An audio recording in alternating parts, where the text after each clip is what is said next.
Welcome back again. और आज जिस टॉपिक पर मैंने वीडियो डिसाइड की है वो है हमारे हेयर टूल्स, यानी कि हेयर स्टाइलिंग में जो यूज़ होती हैं चीज़ें, उन चीज़ों के बारे में आपको गाइड करूँगी। लाइक मशीनरी के बारे में। टूल्स तो देखें बहुत सारे होते हैं, जैसे कि कॉम हो गया, बॉब पिन हो गई, इनविजिबल पिन हो गई, पेन्स हो गई, यू पिन हो गई, बहुत सारी चीज़ें होती हैं, डोनट्स हो गए, हेयर एसेसरीज़ हो गई। लेकिन जो मेन चीज़ें होती हैं ना, वो हमारे पास मशीनरी होती है, ठीक है। इसके बगैर कोई काम नहीं होता। हेयर स्टाइलिंग और हेयर केमिकल का काम इन मशीनों के बगैर नहीं होता, तो ये होना ज़रूरी है। तो इस टॉपिक पर आज बात करेंगे हम। और सबसे पहले मैं आपको ये बताऊंगी कि आपके पास कौन कौन सी जो है मशीन्स होनी ज़रूरी हैं, और लोकल में लें या ब्रांडेड में लें, वो सब आपको मैं गाइड करूंगी। आपके पास एक स्ट्रेटनर होना ज़रूरी है, और स्ट्रेटनर आप कौन सा लेंगे वो ब्रांडेड होना चाहिए। लाइक देखें, मेरे पास दो तरह के स्ट्रेटनर हैं, एक है सलोन मैजिक का और एक है रिमिंगटन का, रिमिंगटन सिल्क, ठीक है।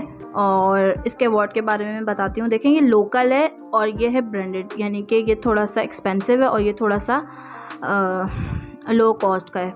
ये आपको जो है मार्केट में 1500 to 2000, अब तो महंगाई हो गई खैर से, तो अब आपको 3000 3500 तक का मिलेगा ये वाला। और ये वाला जो है मैंने लिया था 17,000 समथिंग का। तो अब ये किस लिए लेना ज़रूरी है और ये क्यों नहीं लेना चाहिए, उस बारे में बात करते हैं।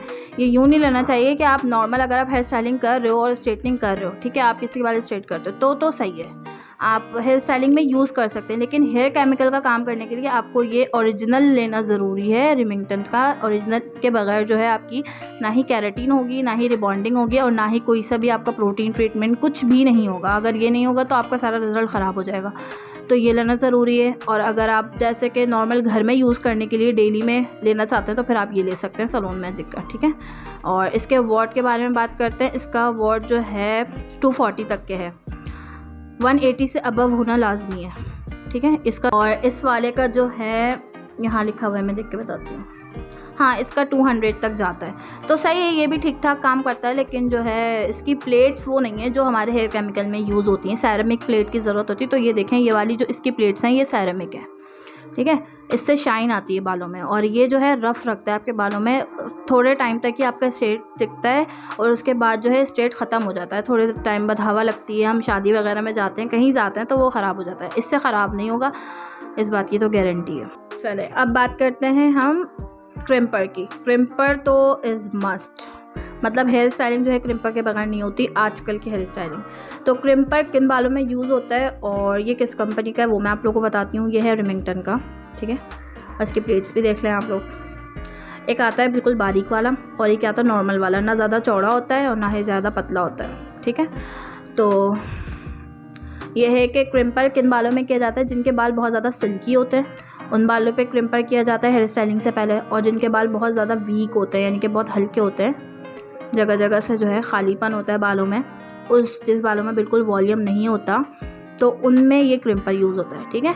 और जैसे जिनके बाल हेल्दी हैं, कर्ली हैं, मतलब उनमें तो चलो स्ट्रेटनर से काम हो जाता है, उनमें इतनी नीड नहीं होती। लेकिन आजकल जो है ना हर कोई कर रहा है, आजकल का ट्रेंड है कि जो है ना हेयर स्टाइलिंग से पहले लाजमी ज़रूर करना है। उससे हेयर स्टाइलिंग में फिनिशिंग आती है, वॉल्यूम आता है, और बड़े लगते हैं बाल, यानी कि घने लगते हैं। तो फिर बस यही है। बारी आती है क्रिम्पर के बाद सबसे मोस्ट इम्पॉर्टेंट कर्लर की, ठीक है। तो देखिए, कर्लर के लिए जो ना, जो मेरे पास जो हैं वो अभी फ़िलहाल दो हैं। एक मेरा जो है वो टूट गया बेचारे का, इन्ना लिल्लाहि व इन्ना इलैहि राजिऊन हो गया, तो अभी मेरे पास ये सिर्फ दो पड़े हुए हैं। तो एक है लोकल और एक थोड़ा सा ब्रांडेड है, ठीक है। एक तो ये लोकल वाला तो आपको कहीं से भी मिल जाएगा, नोवा के नाम से मुझे मिला था, तो अच्छा वर्क करता है, ये भी ठीक ठाक रहता है इससे बाल। ये जो वीडियो शूट कर रही है ना मेरी कज़न, इसके किए थे मैंने, तो ठीक ठाक चल गए थे, शादी तक सलामत थे। तो अब ये है कि बस ये इसका कोई वॉट नहीं है, बस यहाँ ऑन लिखा हुआ है, यहाँ ऑफ लिखा हुआ है, और बस ऐसी हल्की क्वालिटी का है। तो आपको मिल जाएगा 1000 1500 2000 में मिल जाएगा, सही है। ये ज़्यादा यूज़ में नहीं आता, ये ज़्यादा लट्टे वगैरह जो बनती है ना, आगे से छोटे से बाल कट करने हो, इसमें यूज़ होता है। क्योंकि ना आगे से इसका जो प्लास्टिक का लगा हुआ है ना, इसके अंदर बाल फंस जाते हैं और बहुत सारे मसले मसाइल होते हैं, तो ये इतना काम में नहीं आता। उसके बाद ये थोड़ा बड़ा वाला है, ठीक है। तो इसकी टाइटेनियम प्लेट है, जैसे कि सेरेमिक टाइटेनियम प्लेट होती हैं, तो इससे बाल जो है जलते नहीं है। टाइटेनियम और सेरेमिक प्लेट का काम ही यही होता है कि जो है ना आपके बाल जो है, एक तो वो शाइनी रखता है, दूसरा बर्न नहीं करता, जलाता नहीं है। तो ये थोड़ा बड़ा है, यानी कि मोटी रॉड है इसकी, और इससे बड़े वेवी कर्ल्स आते हैं, जैसे बीच वेव्स वगैरह हम बनाते हैं तो इससे ये आते हैं। और इसका वॉट भी 180 से ऊपर है, आई थिंक 240 या 230 तक जाता है। तो ये बेस्ट है हेयर स्टाइलिंग के लिए। और इसके अलावा मुझे इससे छोटे कर्ल्स डालने होते हैं ना, तो अभी तो जैसे मैंने आपको बताया वो मेरे पास टूट गया है, तो अभी मैं इससे काम चलाती हूँ। ये जो मेरा ओरिजिनल रेमिंगटन का सिल्क है ना, तो इससे मैं कर्ल करती हूँ, तो इससे भी काफ़ी अच्छे और मतलब ज़बरदस्त वाले कर्ल्स हो जाते हैं स्ट्रेटनर से। किसी दिन मैं आप लोगों को सिखाऊंगी इससे कर्ल करना। तो सबसे लास्ट हमारे पास क्या है, ये ब्लो ड्रायर। एक होता है ड्रायर, वो नॉर्मल होता है जो आपके बालों को सुखाने के लिए काम आता है। एक होता है ब्लो ड्रायर। ब्लो ड्रायर का मतलब होता है कि आपके उसमें 2 सेटिंग्स होती हैं, एक होते हैं हीट और एक होता है कोल्ड, यानी कि हॉट एंड कोल्ड होता है ये। इसमें 2 सेटिंग्स होती हैं। तो ये मेरे पास है रेमिंगटन का ही है, आई थिंक रेमिंगटन का ही है, कहीं लिखा हुआ है नज़र नहीं आ रहा।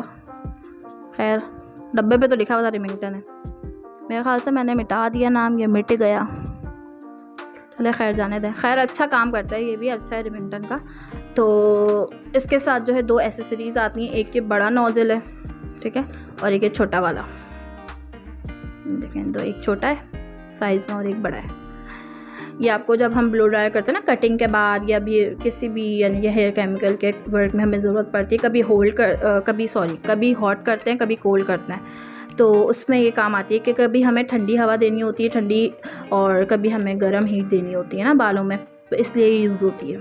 वरना आप नॉर्मल अगर डेली यूज़ के लिए यूज़ करना चाहते हैं जल्दी से, जैसे ऑफिस जाती हैं कुछ लड़कियां, मतलब कि पढ़ाती हैं, टीचिंग करती हैं, तो उन्हें जल्दी जल्दी बाल सुखाने होते हैं, तो इसके लिए इतनी बड़ी मशीन लेने की ज़रूरत नहीं है। तो काफ़ी हैवी होती है ये, इसको होल्ड करना भी बहुत मुश्किल होता है। तो ये कटिंग के बाद केमिकल वर्क में यूज़ होती है ये। तो फिर आप लोग देख लें, बस यही होते हैं हेयर स्टाइलिंग के टूल्स। और ये आपको लेना ज़रूरी है अगर आपका सलून है तो, और अगर आपका सलून नहीं है तो फिर आपको इतना ख़र्चा करने की कोई ज़रूरत नहीं है। आप सिंपल एक स्ट्रेटनर ले लें, स्ट्रेटनर से ही कर्ल्स हो जाएंगे और उसी से आपका काम हो जाएगा, ठीक है। बस आज की वीडियो यहीं तक थी। उम्मीद है कि आप लोगों को पसंद आई होगी। चैनल को लाइक कर दीजिएगा, सब्सक्राइब कर दीजिएगा और शेयर कर दीजिएगा। अल्लाह हाफ़िज़।